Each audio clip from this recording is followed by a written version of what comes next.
Continuamos con el segundo de los vídeos. En este caso nos vamos a centrar en los datos y en la normativa y en algunas investigaciones al respecto, pero para centrarnos primero en los datos nos vamos a ir al informe del Ministerio del Interior, al informe sobre los delitos sexuales, porque recoge el número de denuncias que ha habido en nuestro país y muchísima más información, pero el número de denuncias que ha habido de agresiones sexuales por año, ¿no? En el último informe, en el de 2023, el número de denuncias asciende a 21.825. Es cierto que en los últimos años no han dejado de aumentar estas denuncias y nos dice ese dato que detrás de los agresores tenemos un 93% de hombres y un 7% de mujeres, y detrás de las víctimas tenemos un 86% de mujeres y un 14% de hombres. Esos hombres que han sido víctimas de delitos sexuales en 2023 lo fueron cuando tenían edades comprendidas entre los 0 y los 13 años. ¿Qué refuerza el informe? El informe refuerza que al final los chicos, cuando cumplen una determinada edad, especialmente cercana a la mayoría de edad, desciende enormemente su riesgo de sufrir violencia sexual, mientras que en las mujeres este riesgo no desciende en muchísimo tiempo y en muchísimas franjas de edad. También el informe nos dice que pese a que muchas veces creemos que la mayoría de las denuncias en nuestro país tienen que ver con agresiones sexuales múltiples, las agresiones sexuales en 2023, las denuncias por agresiones sexuales múltiples representaron el 3,7% del total, porque la mayoría de las agresiones sexuales que se denuncian se inscriben en dos ámbitos: en el ámbito de la familia o del entorno más cercano a la víctima y en el ámbito de la pareja. También se incorporan en el informe nuevos espacios donde se ejerce esa violencia, que tienen que ver con los espacios digitales, y que en 2023 representaron 1.866 denuncias, 2 de cada 3 protagonizadas por mujeres y 1 de cada 3 protagonizadas por hombres, pero en una mayoría protagonizada en un 85% por menores o por adolescentes. Estos serían los datos. Si nos vamos a las investigaciones, no podemos olvidar las investigaciones del Observatorio Noctámbulas, que lleva años haciendo informes y ya más concreto en la violencia sexual que ocurre en los espacios de ocio nocturno. Y dentro de esos informes advierte que el 57% de las chicas frente al 4% de los chicos ha sufrido comentarios degradantes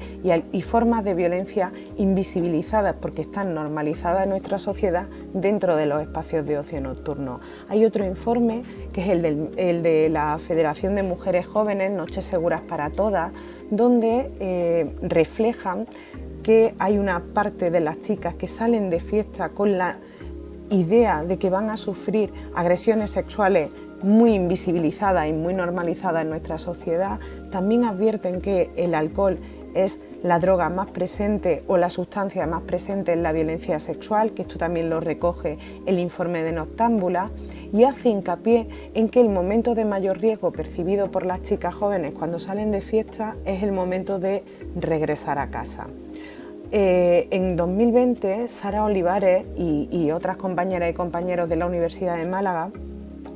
realizaron un estudio sobre la violencia sexual en los espacios de ocio nocturno y reflejan que el 92,5% de las chicas que han participado en el estudio han visto